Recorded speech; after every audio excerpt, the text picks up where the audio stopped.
mengutamakan kepentingan orang lain merupakan salah satu nilai dasar dalam praktik keperawatan. Hal ini sangat terlihat di saat pandemi COVID-19.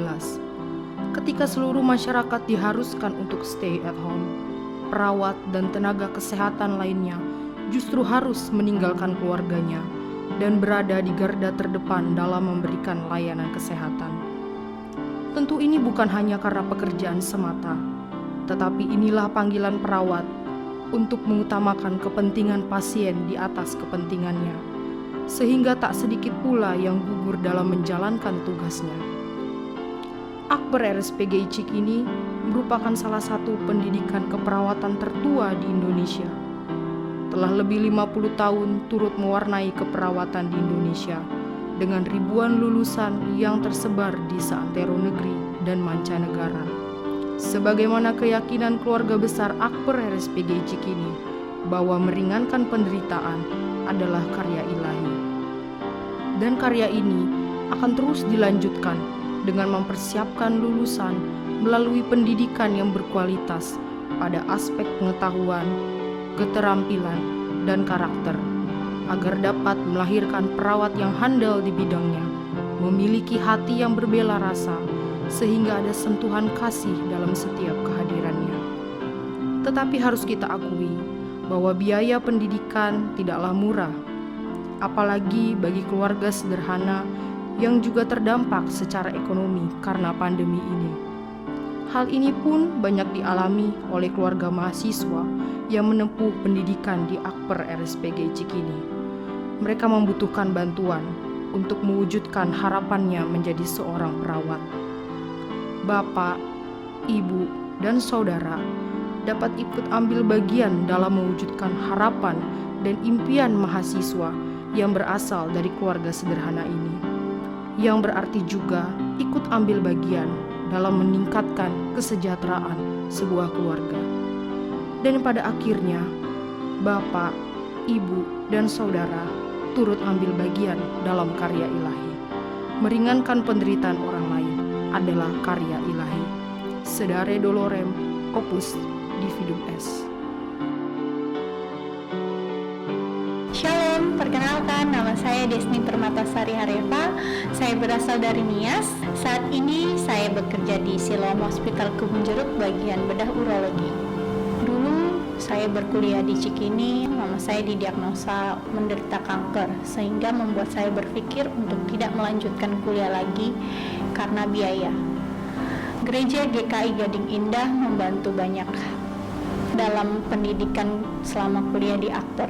Saya sangat berterima kasih karena dengan adanya bantuan tersebut saya dapat menyelesaikan pendidikan saya selama 3 tahun di Akper Cikini, sehingga saat ini saya dapat bekerja dengan baik dan saya dapat membantu orang tua saya dan orang di sekitar saya. Halo, perkenalkan nama saya Jana Magdalena Mendova. Saya dari Nias, saya alumni Akper RSPGI Cikini tamatan 2020. Sekarang saya sudah bekerja di Mayapada Hospital Jakarta Selatan. Selama kuliah, saya dibantu oleh para donatur dari GKI Surya Utama. Perkenalkan, nama saya San Marion Matius, anak pertama dari 3 orang bersaudara. Saya berasal dari Desa Sandana, Kabupaten Mamuju, Sulawesi Barat. Selama kuliah, saya mendapat beasiswa dari Rumah Sakit PGI Cikini dan juga dari gereja. Saat ini saya bekerja di Rumah Sakit PGI Cikini bagian emergensi. Dan saat ini juga saya terlibat langsung dalam penanganan pasien COVID-19. Puji Tuhan, melalui pekerjaan ini, saya bisa membantu keluarga dan adik-adik saya dalam pendidikan. Besar harapan saya, semoga banyak orang yang mau membantu orang-orang seperti saya untuk kuliah di Akper Rumah Sakit PGI Cikini dan setelah lulus dapat membantu keluarganya dan orang-orang di sekitarnya.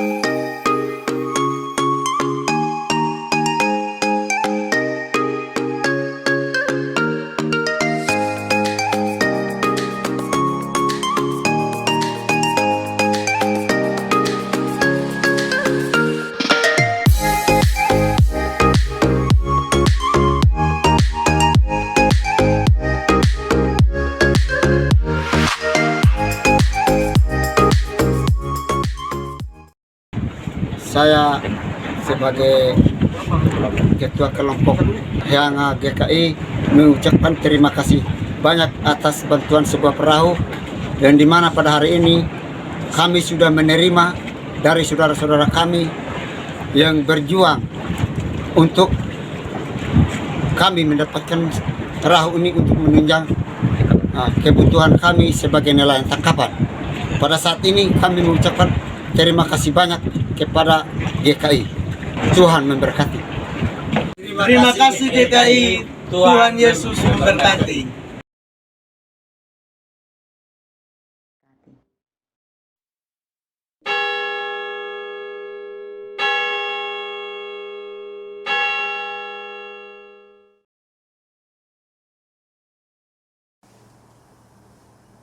Selamat pagi Bapak Ibu yang dikasihi Tuhan Yesus Kristus. Selamat datang dan selamat beribadah di GKI Gading Indah. Sebelum ibadah dimulai, ada beberapa pokok warta yang perlu menjadi perhatian kita bersama. Pertama, Bina Pranikah. Komisi Dewasa Muda GKI Kelapa Cengkir akan mengadakan Bina Pranikah yang diadakan pada hari Sabtu tanggal 7, 14, 21, dan 28 Agustus 2021 pukul 16.00 melalui Zoom meeting. Informasi lebih lanjut dapat dilihat pada warta jemaat online. Kedua, Majelis Jemaat GKI Gading Indah terus mengingatkan agar jemaat dan simpatisan terus menjaga protokol kesehatan dengan selalu memakai masker apabila berada di luar rumah, rajin mencuci tangan, menggunakan sabun, menjaga kesehatan, dan menjaga jarak dengan orang lain. Kontak Center GKI GI dapat dilihat di warta jemaat. Demikian pokok warta hari ini. Kebaktian hari ini dengan tema Siap untuk Ditolak akan dipimpin oleh Pendeta Setira Budi Purwo Suwito. Jemaat dipersilahkan untuk bersaat teduh sejenak sebelum ibadah dimulai.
Umat yang dikasihi Tuhan, mari ibadah ini kita awali dengan pengakuan kita bersama bahwa pertolongan kita adalah dalam nama Tuhan yang menjadikan langit dan bumi, yang kasih setianya kekal selama-lamanya.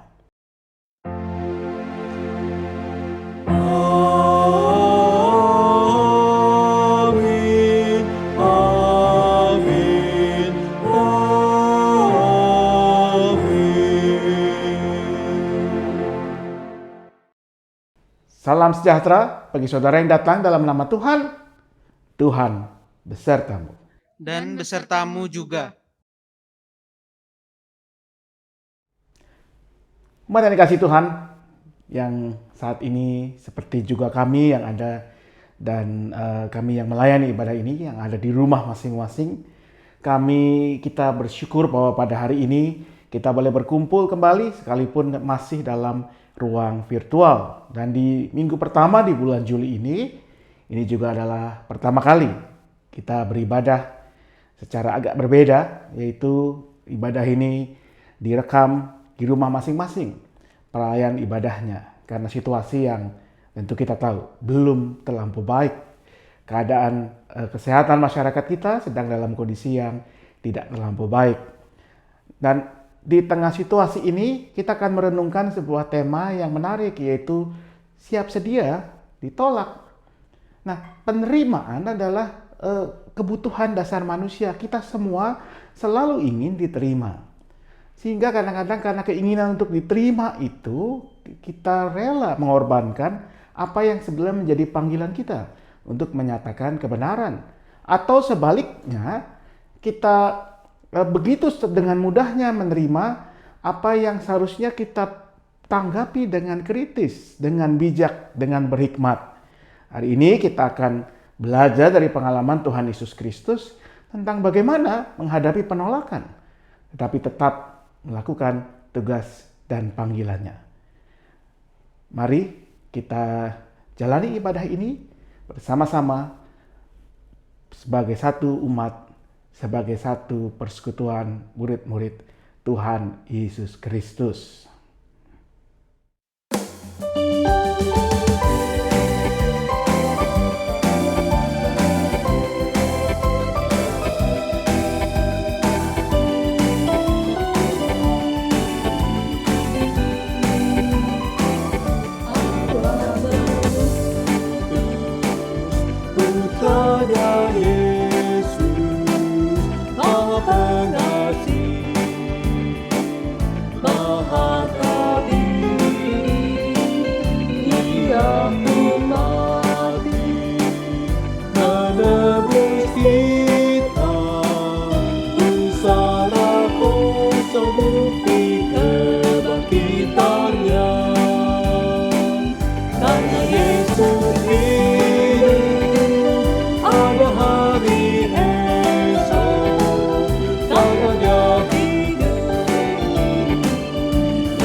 Firman Tuhan di dalam Mazmur 66 ayat 19 sampai dengan 20 berkata demikian. Sesungguhnya Allah telah mendengar, Ia telah memperhatikan doa yang kuucapkan. Terpujilah Allah yang tidak menolak doaku dan tidak menjauhkan kasih setia-Nya daripadaku. Marilah, di dalam segala kerendahan hati kita mengakui dosa-dosa kita dan memohon pengampunan dari Tuhan. umat diajak bersaat teduh sejenak, melakukan pengakuan dosa secara pribadi, dan kemudian akan kami tutup.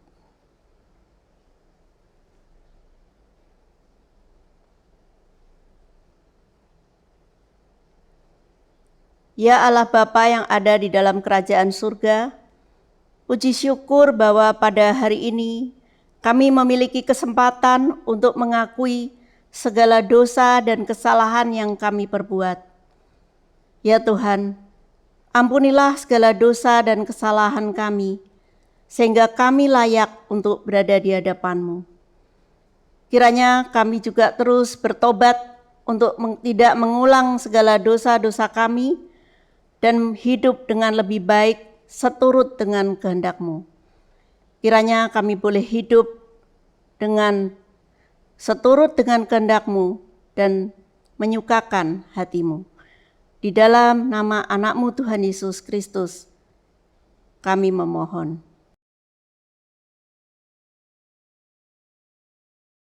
Dalam nama Bapa, Anak dan Roh Kudus, sebagai hamba Tuhan Yesus Kristus, saya memberitakan pengampunan dosa bagi setiap orang yang menyesal, mengaku dan bertobat dari dosa-dosanya. Firman Tuhan dari Galatia 2 ayat 20 berbunyi, "Namun aku hidup, tetapi bukan aku sendiri yang hidup, melainkan Kristus yang hidup di dalam aku. Dan hidupku yang kuhidupi sekarang di dalam daging adalah hidup oleh iman dalam Anak Allah yang telah mengasihi aku dan menyerahkan dirinya untuk aku." Demikianlah berita anugerah dari Tuhan. Syukur kepada Allah. Mari kita menyambut berita anugerah Tuhan itu juga dengan menyatakan salam damai kepada orang-orang yang ada di sekitar kita. Buat saudara yang ada di rumah, Anda boleh berjabatan tangan, boleh menepuk bahu, boleh saling berpelukan. Mari kita nyatakan damai Kristus besertamu.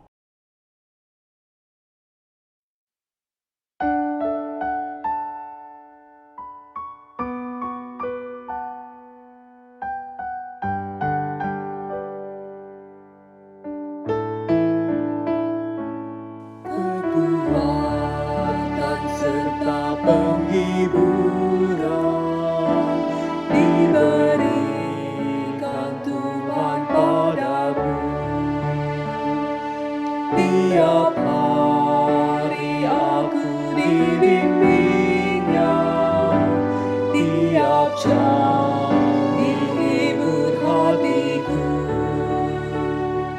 dan sesuai dengan hikmat Tuhan, ku diberikan apa yang perlu, suka dan derita bergantian, memperkuat imanku.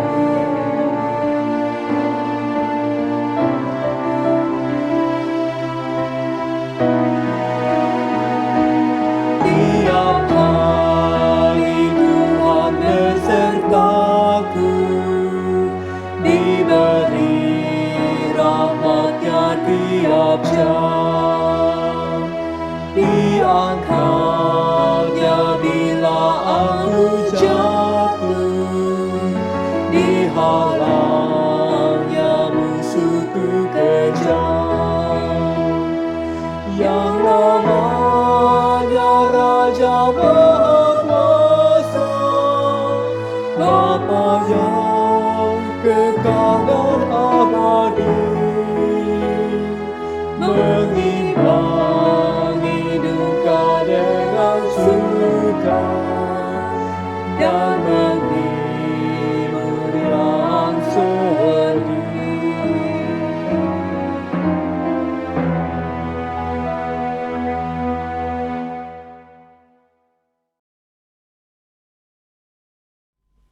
Umat yang dikasihi Tuhan, sebelum kita membaca dan merenungkan firman Tuhan, mari kita berdoa.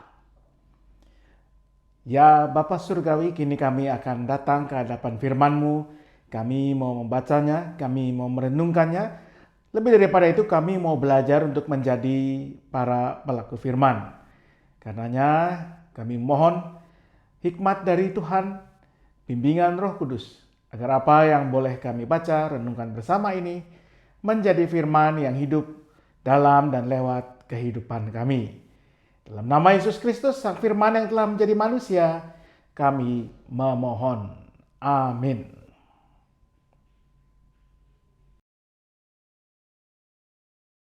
Bacaan pertama.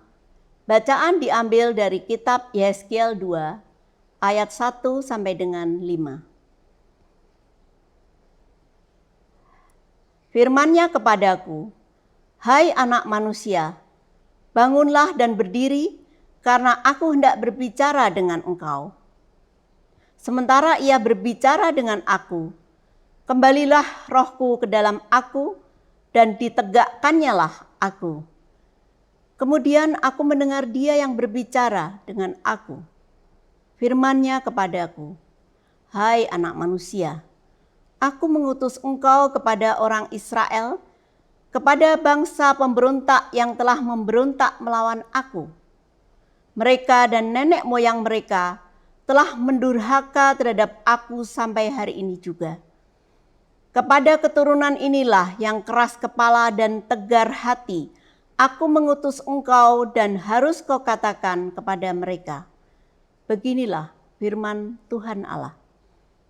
Dan baik mereka mendengarkan atau tidak, sebab mereka adalah kaum pemberontak, mereka akan mengetahui bahwa seorang nabi ada di tengah-tengah mereka." Demikianlah sabda Tuhan. Syukur kepada Allah.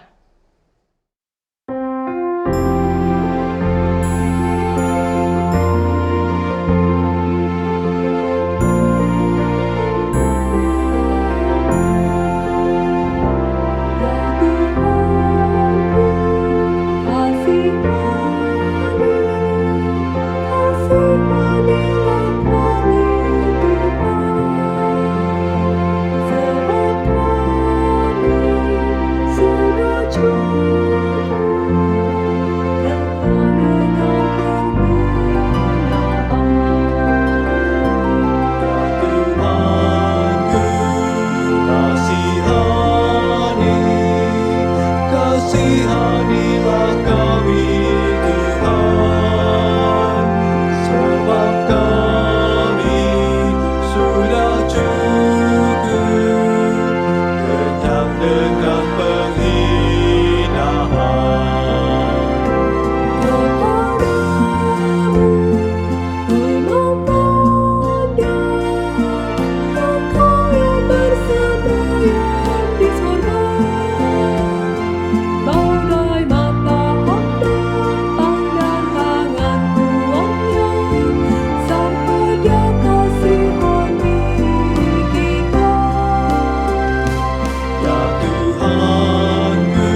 Bacaan kedua diambil dari 2 Korintus 12 ayatnya yang kedua sampai dengan ke-10.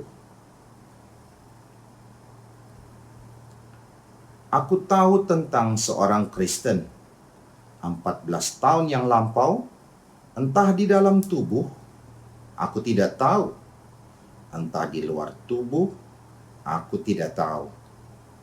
Allah yang mengetahuinya.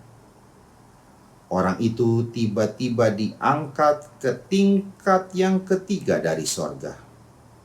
Aku juga tahu tentang orang itu, entah di dalam tubuh, entah di luar tubuh. Aku tidak tahu. Yang mengetahuinya. Ia tiba-tiba diangkat ke Firdaus, dan ia mendengar kata-kata yang tak terkatakan, yang tidak boleh diucapkan manusia. Atas orang itu aku hendak bermegah, tetapi atas diriku sendiri aku tidak akan bermegah selain atas kelemahanku. Sebab sekiranya aku hendak bermegah juga, aku bukan orang bodoh lagi, karena aku mengatakan kebenaran. Tetapi aku menahan diriku, supaya jangan ada orang yang menghitung kepadaku lebih daripada mereka lihat padaku, atau yang mereka dengar daripadaku. Dan supaya aku jangan meninggikan diri karena pernyataan-pernyataan yang luar biasa itu, maka aku diberi suatu duri di dalam dagingku, yaitu seorang utusan iblis untuk mengocoh aku, supaya aku jangan meninggikan diri. Tentang hal itu, aku sudah 3 kali berseru kepada Tuhan, supaya utusan iblis itu mundur daripadaku. Tetapi jawab Tuhan kepadaku, cukuplah kasih karuniaku bagimu, sebab justru dalam kelemahanlah kuasaku menjadi sempurna. Sebab itu, terlebih suka aku bermegah atas kelemahanku, supaya kuasa Kristus turun menaungi aku. Karena itu, aku senang dan rela di dalam kelemahan, di dalam siksaan, di dalam kesukaran, di dalam penganiayaan, dan kesesakan oleh karena Kristus. Sebab jika aku lemah, maka aku kuat. Demikian sabda Tuhan. Syukur kepada Allah. Umat yang dikasih Tuhan, pada hari ini kita akan membaca dan merenungkan apa yang disaksikan oleh firman Tuhan lewat Injil Tuhan kita Yesus Kristus seturut Injil Markus, pasalnya yang ke-6, ayat 1 sampai ayat ke-13. Markus 6, ayat 1 sampai ayat ke-13. Kemudian Yesus berangkat dari situ dan tiba di tempat asalnya, sedang murid-muridnya mengikuti dia. Pada hari Sabat, ia mulai mengajar di rumah ibadat. Dan jemaat yang besar takjub ketika mendengar dia, dan mereka berkata, dari manakah diperolehnya semuanya itu? Hikmat apa pulakah yang diberikan kepadanya? Dan mujizat-mujizat yang demikian, bagaimanakah dapat diadakan oleh tangannya? Bukankah ia ini tukang kayu, anak Maria, saudara Yakobus, Yoses, Yudas, dan Simon? Dan bukankah saudara-saudaranya yang perempuan ada bersama kita? Lalu mereka kecewa dan menolak dia. Maka Yesus berkata kepada mereka, seorang nabi dihormati di mana-mana, kecuali di tempat asalnya sendiri, di antara kaum keluarganya, dan di rumahnya. Ia tidak dapat mengadakan satu mujizat pun di sana, kecuali menyembuhkan beberapa orang sakit dengan meletakkan tangannya atas mereka. Ia merasa heran atas ketidakpercayaan mereka. Lalu Yesus berjalan keliling dari desa ke desa sambil mengajar. Ia memanggil ke-12 murid itu dan mengutus mereka berdua-dua.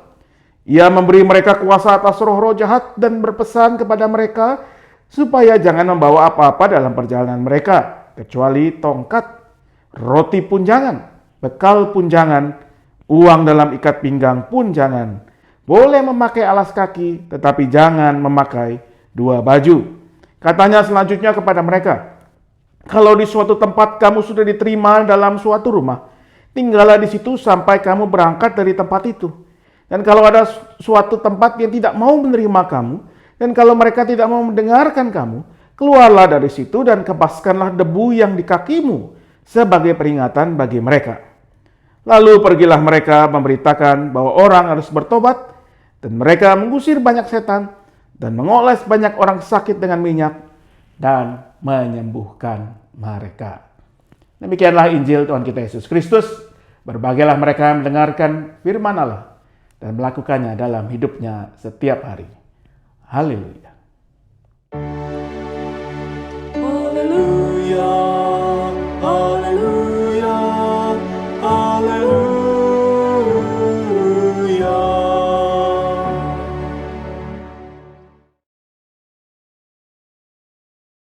Karena dikasih Tuhan, pernahkah Anda mengalami penolakan dalam hidup Anda?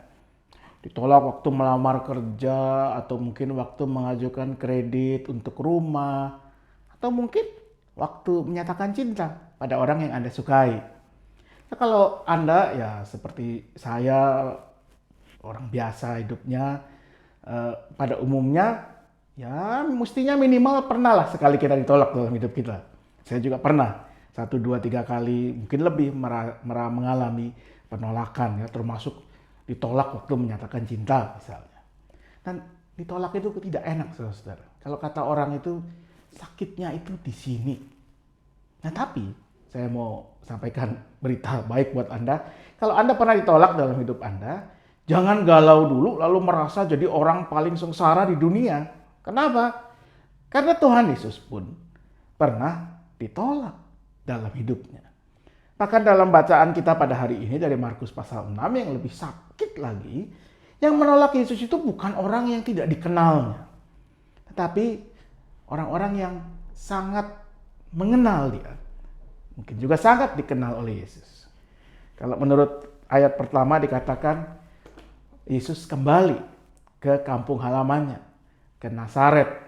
Jadi mungkin orang-orang yang menolak Yesus itu adalah tetangganya sendiri, yang sangat mungkin juga masih punya hubungan kekerabatan dengannya. Dan yang lebih menarik lagi, kalau kita baca tadi, di awal itu Yesus tidak langsung ditolak. Ya, waktu dia masuk ke rumah ibadah, ke sinagoga, dia mengajar, dikatakan bahwa orang banyak itu semula mengagumi Yesus, mengagumi pengajarannya. Dikatakan Markus bersaksi bahwa mereka berkomentar, dari mana diperolehnya semuanya itu? Hikmat apa pulakah yang diberikan kepadanya? Kok bisa pengajarnya begitu hebat? Belum lagi mujizat-mujizat yang dibuatnya. Tiba-tiba kekaguman itu berbalik 180 derajat menjadi penolakan. Apa pasalnya? Dalam bacaan kita bisa temukan ada 3 hal. Mengapa mereka menolak Tuhan Yesus? Yang pertama, mereka menolak Yesus karena kalau menurut Markus pasal 6 ayat ketiga dikatakan, bukankah ia ini tukang kayu? Ini satu-satunya rujukan dalam Alkitab tentang Yesus itu adalah seorang tukang kayu. Jadi mereka menolak Yesus karena dia seorang tukang kayu. Nah, apa hubungannya tukang kayu dengan penolakan? Yesus ditolak ketika ia mengajar di rumah ibadah. Buat orang Yahudi, hanya orang-orang yang dipandang punya otoritas rohani tinggi yang bisa mengajar dalam rumah ibadah. Mungkin dia adalah seorang kepala rumah ibadah, seorang guru yang terpandang, seorang rabi yang khatam kitab suci. Sehingga ketika dikatakan Yesus itu cuma seorang tukang kayu, mereka mempersoalkan, siapa sih lu? Apa kualifikasimu? Apa statusmu di tengah masyarakat kita sehingga kamu berani-beraninya mengajar seperti itu? Yesus ditolak karena status sosialnya. Yang kedua, Yesus ditolak karena di ayat ketiga dilanjutkan, bukankah ia ini anak Maria, saudara Yakobus, Yoses, Yudas, dan Simon? Dan bukankah saudara-saudara perempuannya ada bersama kita? Yesus ditolak karena dia adalah orang kampung itu sendiri. Orang Nazaret. Nah, kenapa begitu ya saudara? Nah, rupanya pada masa itu ada sebuah stereotip, suatu pandangan yang mengeneralisir bahwa Nazaret itu adalah daerah yang dianggap udik terbelakang. Sehingga dari daerah yang udik dan terbelakang itu tidak mungkin muncul seseorang yang punya wibawa, punya karisma untuk menyatakan kebenaran Tuhan. Dalam Yohanes 1 ayat 46 misalnya kita bisa menemukan komentar seorang yang bernama Nathanael waktu temannya, kawannya mengatakan, Mesias yang dinubuatkan oleh kitab para nabi itu ada, kita sudah ketemu. Ia adalah Yesus dari Nazaret. Lalu Nathanael langsung merespon, mungkinkah sesuatu yang baik datang dari Nazaret? Sumpah lo kalau bahasa gaul dulu ya. Mana mungkin Mesias itu datang dari Nazaret. Yang kedua, Yesus ditolak karena ada stereotip. Orang Nazaret pasti terbelakang, kampungan. Tidak mungkin hikmat Allah disampaikan, dinyatakan lewat dirinya. Yang ketiga, dan ini mungkin agak kontroversial, Markus secara spesifik menariknya mengatakan bahwa orang banyak itu berkomentar, bukankah ia ini tukang kayu, anak Maria, saudara Yakobus, Yoses, dan seterusnya. Nah, keterangan anak Maria ini sebetulnya agak tidak lazim. Karena dalam budaya orang Yahudi yang patriarkal, seorang anak, apalagi anak laki-laki, selalu dikaitkan dengan ayahnya dan bukan ibunya. Jadi mestinya Yesus itu disebut sebagai anak Yusuf. Bahkan sekalipun Yusuf sudah meninggal dunia misalnya. Nah, kalau begitu apa artinya? Ketika orang banyak itu menyebutnya justru sebagai anak Maria. Nah, ada banyak dugaan yang dibuat orang. Bisa jadi orang-orang di Nazaret pada waktu itu yang mereka cukup saling kenal satu sama lain, memang memandang keluarga Yesus ini dengan agak miring, saudara. Mungkin orang sudah meragukan siapa sih ayah Yesus ini. Bisa jadi ada rumor desas-desus ya bahwa Maria ini orang tua tunggal misalnya. Bisa jadi sudah ada pergunjingan bahwa keluarga Yesus ini bukan keluarga baik-baik. Ya, bukankah itu yang sering kita lakukan di masyarakat kita? Kalau ketemu seorang pria atau wanita yang punya anak tapi tidak punya pasangan dan bukan karena pasangannya meninggal, single parent, kita suka mempergunjingkannya. Yesus ditolak karena keluarganya, karena orang tuanya. Nah, kalau kita ada di posisi Yesus, saudara, bagaimana reaksi kita menerima penolakan itu? Saya yakin kita akan merasa kecewa, sakit hati. Dan menurut saya itu yang juga Yesus rasakan. Kita bisa menangkap kepahitan Yesus dalam perkataannya. Seorang nabi dihormati di mana-mana kecuali di kampung halaman dan keluarganya sendiri. Sakit, pahit. Dan bukan cuma kesakitan dan kepahitan, Yesus juga dikatakan heran akan ketidakpercayaan mereka. Loh, bukankah mereka baru saja menyatakan ketakjuban, kegembiraan karena berita firman yang Tuhan sampaikan. Tetapi tiba-tiba mereka berbalik menolaknya. Bukan karena apa yang diberitakan oleh Yesus. Bukan karena apa yang dilakukan Yesus. Tetapi karena anggapan mereka tentang siapa itu Yesus. Untungnya saudara, syukurlah. Sekalipun Yesus merasakan kesakitan, kebingungan, dia tetap setia pada misi dan tugasnya. Ia tetap mengabarkan Injil Kerajaan Allah melakukan apa yang ia bisa, menyembuhkan orang sakit, sekalipun terbatas dan tidak optimal hasilnya. Kita bisa baca itu di ayat kelima. Tidak banyak yang bisa ia lakukan, tetapi ia tetap menyembuhkan sejumlah orang. Bahkan ia tetap mengajak dan mengutus murid-muridnya untuk melakukan tugas yang sama. Kesakitan, penolakan tidak membuat Yesus lalu mutung. Sudahlah, aku tidak mau lakukan lagi, bodoh amat, terserah kalian mau selamat, mau sehat, mau merasakan damai sejahtera atau enggak, dan mengabaikan tugas panggilannya. Syukurlah, bukan itu yang Yesus lakukan. Ia tetap setia melakukan misinya. Nah, maka apa yang bisa kita petik dari firman Tuhan pada hari ini? Ada 3 hal juga yang mau saya ajak kita renungkan dan mungkin belajar kita lakukan bersama. Yang pertama, agar kita tidak dengan mudah menolak seseorang atau sekelompok orang hanya karena siapa dia. Terutama karena hal-hal yang sifatnya given, artinya ya dari sononya, etnisnya, warna kulitnya, orang tuanya. Ya, atau kalau bahasa kita dulu tuh bibit bobot bebetnya. Atau karena stereotip yang sempit. Kalau orang Jawa itu pasti lemah gemulai, orang Batak itu pemarah, orang Cina itu pasti pelit. Lalu karena dasar itu kita tolak seseorang tanpa lebih dahulu mencoba mengenalnya dengan tulus, dengan apa adanya, apa yang ia katakan, apa yang ia lakukan.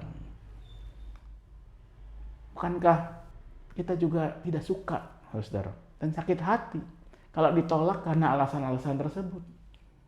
Kalau kita langsung di-cut dalam suatu pekerjaan semata-mata karena kita etnisnya tertentu atau karena kita beragama tertentu. Lalu, mengapa kita mau lakukan itu ke orang lain? Mari kita belajar dari Tuhan Yesus sendiri, yang menerima kita apa adanya, saudara. Bahkan Roma 5 ayat 8 mengatakan Yesus menerima kita sekalipun kita masih berdosa. Jadi bukan cuma apa yang ada pada diri kita, tetapi karena kita masih berdosa pun Yesus menerima kita ketika kita masih berdosa. Yesus menerima kita dan ia mati bagi kita. Kita tidak ditolak, diterima dan dirangkul Yesus. Sehingga kita boleh masuk ke dalam anugerahnya. Maka masakan kita tidak mau belajar untuk menerima dan mengenal orang lain sebagaimana adanya mereka. Yang kedua, mari kita belajar untuk tidak dengan mudah menerima atau menolak satu informasi atau satu kebenaran hanya semata-mata karena siapa yang menyampaikannya. Sederhananya, jangan mudah percaya sesuatu hanya karena disampaikan oleh seorang influencer yang punya jutaan follower misalnya. Atau karena disampaikan oleh seorang pakar dengan titel berderet-deret, profesor, doktor, insinyur, doktorandos, MM, dan seterusnya. Atau seorang hamba Tuhan yang punya reputasi hebat. Jangan mudah menerimanya. Jangan juga mudah menerima semua yang disampaikan oleh mereka-mereka yang kita anggap sepaham dengan kita. Ya misalnya kalau di kita ini kan masih ada jejak-jejak sisa-sisanya ya, kelompok cebong, kampret ya, atau ada apa lagi? Kadal gurun. Kalau kadal gurun lawannya apa ya? Saya nggak tahu ya. Kadal hutan lah barangkali ya. Pokoknya kalau yang dari kelompok cebong atau kadal hutan pasti benar. Kalau yang sini pasti salah. Dan itu sebaliknya, jangan langsung menolak apa yang disampaikan oleh orang yang kita anggap ini orang biasa. Bukan influencer yang punya jutaan follower. Bukan pakar, siapa sih lu? Ya kamu tuh cuma orang biasa, bukan ahli. Kamu cuma anggota jemaat biasa. Jangan belagu. Jangan dengan mudah menolak mereka atau menolak apa yang mereka sampaikan semata-mata karena siapa mereka. Jangan dengan mudah menolak apa yang disampaikan oleh seseorang hanya karena memang posisinya berseberangan dengan kita. Maka mintalah hikmat dari Tuhan untuk menguji semua yang kita dengar, semua yang kita tonton di sosial media, semua yang kita saksikan lewat layar televisi. Kita belajar menerima bahwa memang ada berbagai sudut pandang yang bisa bertentangan.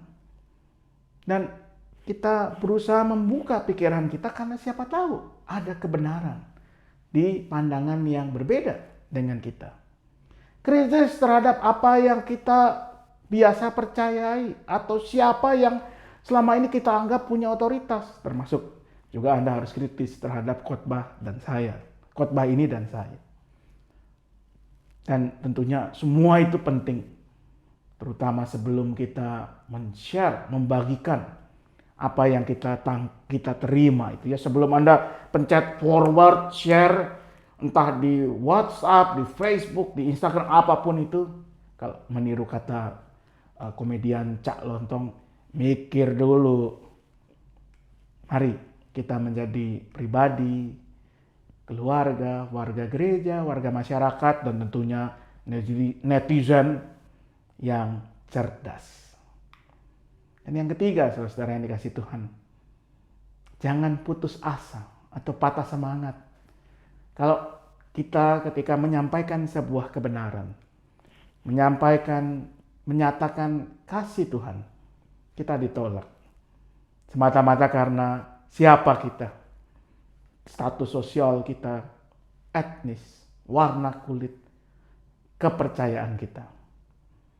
Jangan putus asa dan tetaplah nyatakan apa yang menjadi tugas dan panggilan kita.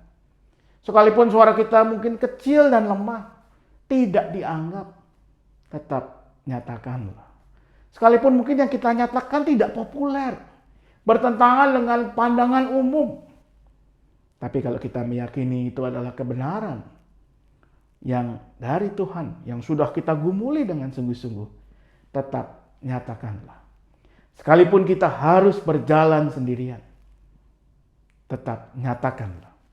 Sekalipun kita ditolak dan merasa gentar, tetap nyatakanlah. Seperti sebuah ungkapan dalam bahasa Inggris, speak the truth, even if your voice shakes. Nyatakanlah kebenaran, sekalipun suaramu gemetar. Kiranya Tuhan menyertai kita selalu. Amin.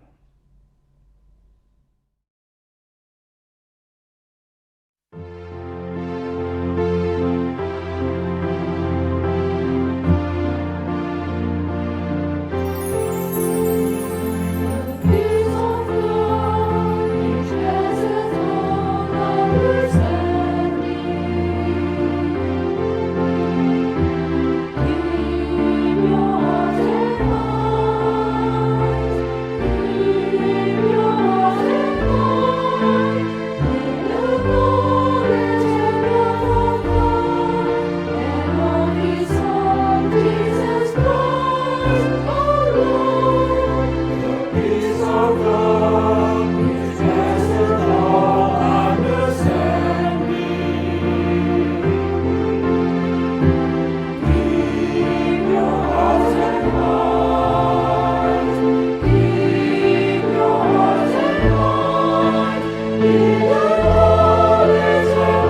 Saudara dikasih Tuhan, kita kini akan dilayankan penerimaan anggota jemaat bagi 2 orang calon anggota baru GKI Gading Indah. Kedua saudara kita ini, yang pertama adalah Ibu Grace Suryanto dari Gereja Injili Indonesia Hok Intong dan saudara Joseph Andri dari Gereja Katolik Santo Ignatius. Mereka telah memenuhi semua persyaratan yang ditetapkan dalam Tata Laksana GKI pasal 63. Kita percaya bahwa dalam iman kepada Yesus Kristus, Kepala Gereja, mereka adalah bagian dari gereja yang adalah tubuh Kristus, yang esa, kudus, am, dan rasuli. Kita akan menerima saudara-saudara ini menjadi anggota GKI di jemaat ini, sehingga mereka akan mengambil bagian secara penuh dalam kehidupan dan pelayanan jemaat kita di sini sebagai anggota-anggota tubuh Kristus. Mari kita berdoa. Bapak Surgawi, kini akan dilayankan penerimaan jemaat bagi Ibu Grace Suryanti dan Saudara Joseph Andri.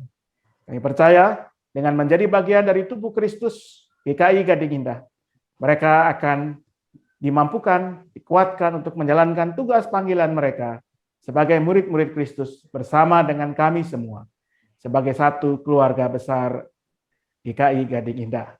Maka berikanlah hikmat-Mu kepada mereka dan kepada kami, agar boleh bersama berjalan sebagai murid-murid Kristus.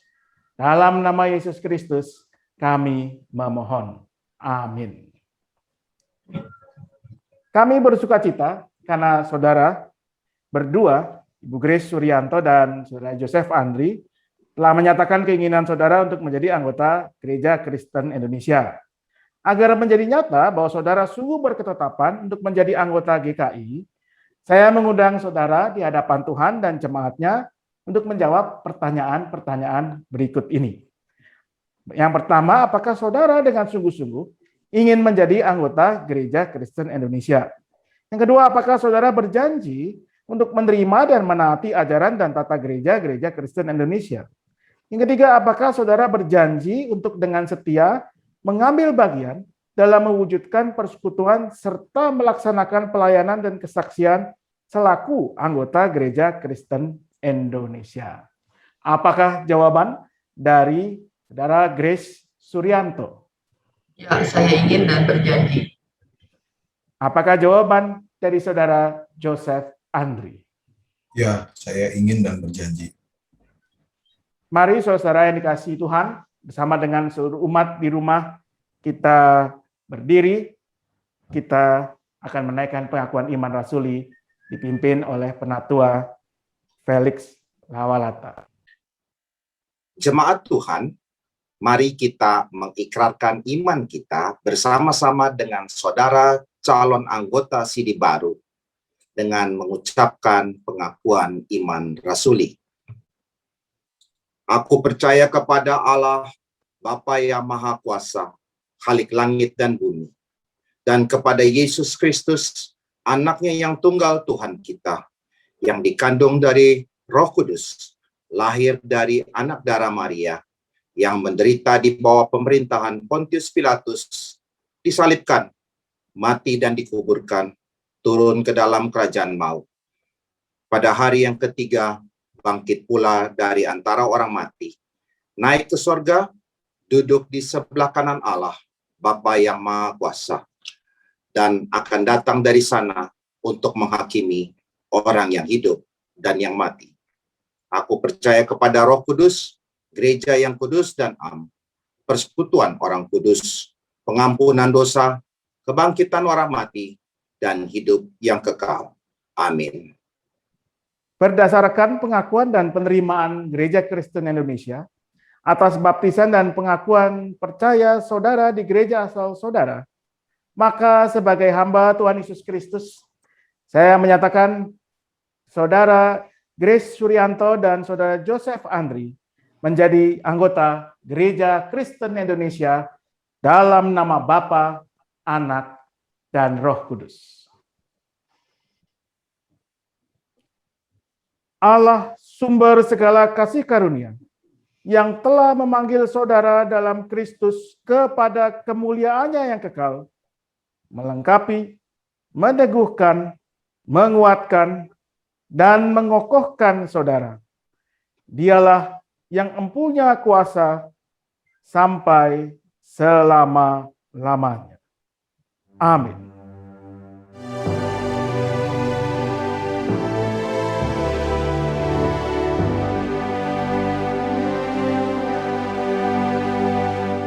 Pujilah Halim semesta, sumber segala kurnia, surga dan bumi puji terus, Sang Bapa, Putra, Roh Kudus.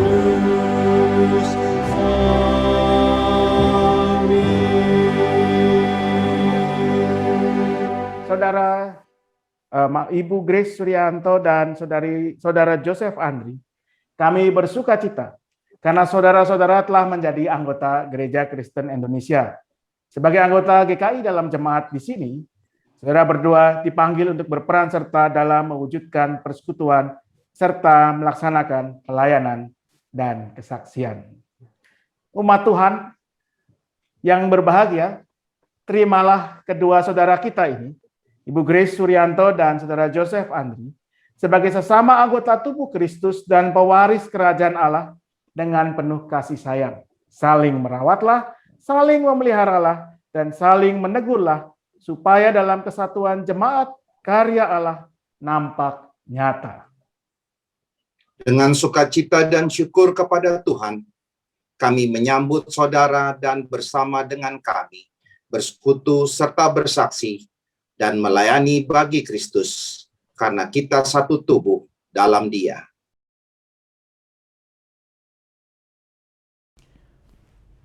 Mari kita naikkan doa syafaat kita. Ya Tuhan, kami bersyukur untuk kehidupan yang Tuhan anugerahkan kepada kami. Dalam segala situasi pergumulan yang kami hadapi, khususnya pandemi yang terjadi ini, Tuhan tetap menguatkan kami. Karena itu ajar kami untuk tetap menghidupi panggilan kami, untuk menyatakan kebenaran Tuhan, untuk bersikap kritis terhadap segala yang kami terima, kami dengar, kami saksikan, sebelum kami bersikap, berkata-kata, bertindak. Ajar kami untuk dengan hikmat Tuhan memilih-memilah mana yang benar. Dan biarlah kami juga belajar sama seperti Kristus tetap setia pada panggilan yang Tuhan berikan. Bahkan ketika kami harus menghadapi penolakan, tetapi kami tetap menyatakan kasih Tuhan. Kami mau berdoa untuk bangsa dan negara kami di tengah situasi pembatasan yang ada ini. Kami tahu ini bukan hal yang mudah, khususnya bagi mereka yang berkecimpung di bidang usaha yang mengalami pembatasan. Baik mereka yang pemilik usaha maupun mereka yang bekerja di usaha-usaha tersebut. Masyarakat yang lebih luas yang juga harus mengalami berbagai pembatasan. Berikan kekuatan yang lebih, berikan hikmat, ajar kami untuk mau saling bertolong-tolongan, sehingga bersama-sama kami boleh melewati semua ini. Beri hikmat kepada para pemimpin kami untuk boleh mengambil keputusan yang benar, yang memang dibutuhkan untuk kebaikan bersama, dan bukan hanya keputusan yang populer dan mendatangkan keuntungan bagi mereka sendiri. Kami mau berdoa untuk gereja Tuhan, berikan hikmat, berikan kekuatan, melewati masa-masa tidak mudah ini, sehingga gerejamu tetap menyatakan kasih Tuhan. Sekalipun kadang kasih itu tidak diterima dengan baik, sekalipun kami harus mengalami penolakan. Tetapi ajar kami untuk mau tetap menyatakan apa yang benar, kasih Tuhan Yesus Kristus dalam setiap pelayanan kami. Kami mau berdoa untuk keluarga-keluarga dalam berbagai pergumulannya, di tengah berbagai kesulitan ekonomi yang terjadi karena pandemi. Di tengah berbagai masalah yang ada di tengah anggota keluarga karena pandemi. Di tengah berbagai pergumulan kesehatan. Mereka yang harus dirawat di rumah karena lewat isolasi mandiri maupun di tempat-tempat lain, di rumah sakit, di tempat-tempat isolasi. Keluarga-keluarga yang terpaksa terpisah karena situasi pandemi. Berikan hikmat, berikan kekuatan yang lebih lagi kepada setiap keluarga. Kami percaya Tuhan akan menuntun kami agar boleh melewati semua ini bersama-sama. Kami mau menyerahkan ya Tuhan kehidupan kami semua Berikan kekuatan dari-Mu setiap saat, sama seperti Engkau sudah memimpin kami sampai hari ini. Kami percaya Kau akan terus menuntun dan membimbing kami. Inilah doa kami yang kami naikkan hanya dalam satu nama, Tuhan kami Yesus Kristus, yang juga sudah mengajarkan kami semua untuk berdoa demikian. Bapa kami yang di sorga, dikuduskanlah namamu, datanglah kerajaan-Mu, jadilah kehendak-Mu di bumi seperti di sorga. Berikanlah kami pada hari ini makanan kami yang secukupnya, dan ampunilah kesalahan kami, seperti kami juga mengampuni orang yang bersalah kepada kami. Dan janganlah membawa kami ke dalam pencobaan, tetapi lepaskanlah kami dari yang jahat, karena Engkau lah yang punya kerajaan dan kuasa dan kemuliaan sampai selama-lamanya. Amin.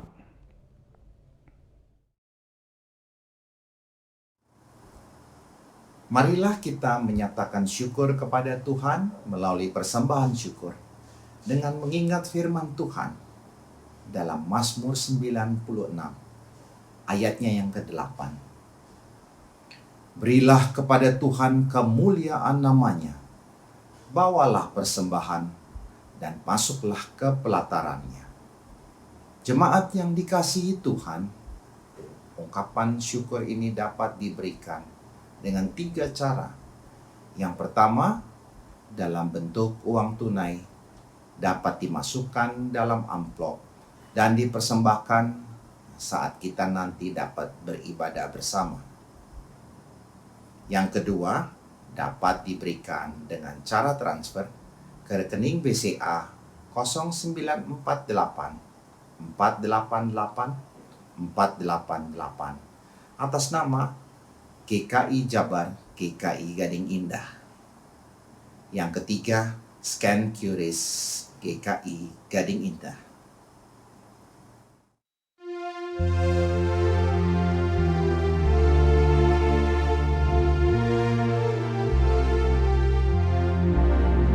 Bersukacitalah yang tali hatinya, dan salib Kristus Rajamu terus hancurkanlah.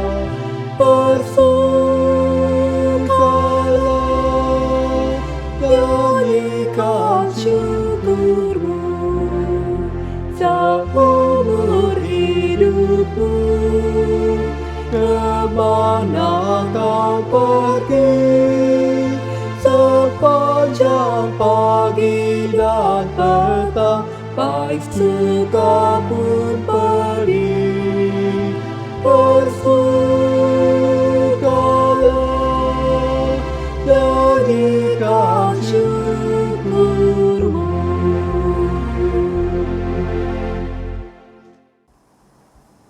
Mari kita berdoa. Bapa di sorga, kami mengucap terima kasih kepadamu Bapa atas kesempatan yang masih kau berikan. Sehingga walaupun kami di tengah pandemi COVID, kami masih boleh memberikan persembahan kami sebagai ungkapan syukur kami atas pemeliharaan dan berkat-Mu yang begitu melimpah di dalam kehidupan kami.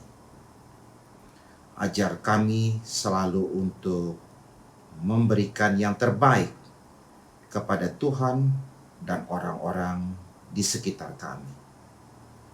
Dan juga kiranya Engkau mau memberkati orang-orang yang mengelola persembahan ini, sehingga boleh dipakai untuk memuliakan nama-Mu saja. Terima kasih Bapa. Doa ini kami naikkan di dalam nama anak-Mu Yesus Kristus, Tuhan dan Juru Selamat kami yang hidup. Amin.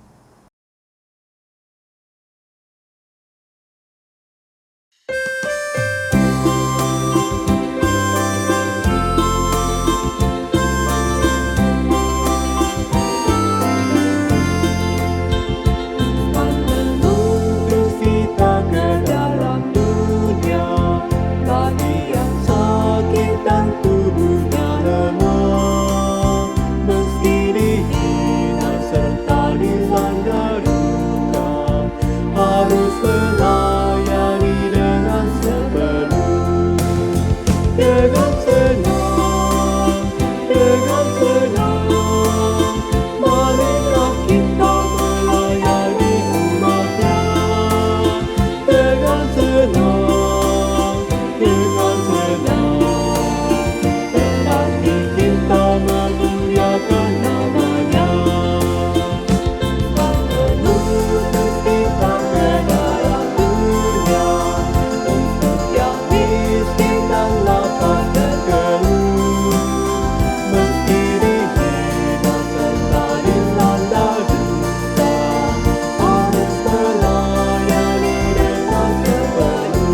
Umat yang dikasih Tuhan, kini arahkanlah hatimu kepada Tuhan. Kami mengarahkan hati kami kepada Tuhan.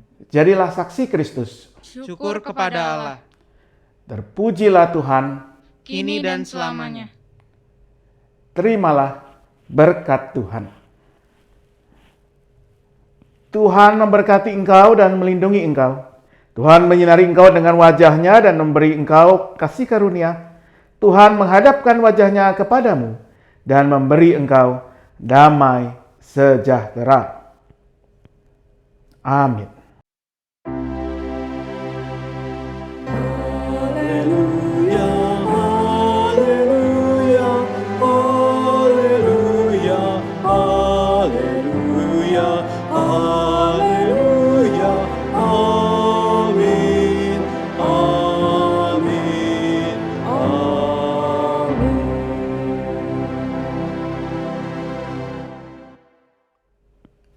Mari dikasih Tuhan, demikianlah ibadah kita pada hari ini. Selamat hari Minggu, selamat beraktivitas, tetapi tetap ingat, mari kita bersama-sama berpartisipasi, menjaga kesehatan kita dan keluarga kita, orang-orang terkasih kita, dengan mengikuti protokol kesehatan yang ada. Tetap semangat, tetap bersandar kepada Tuhan, sampai kita bersama-sama boleh melewati semua ini. Tuhan menyertai kita selalu.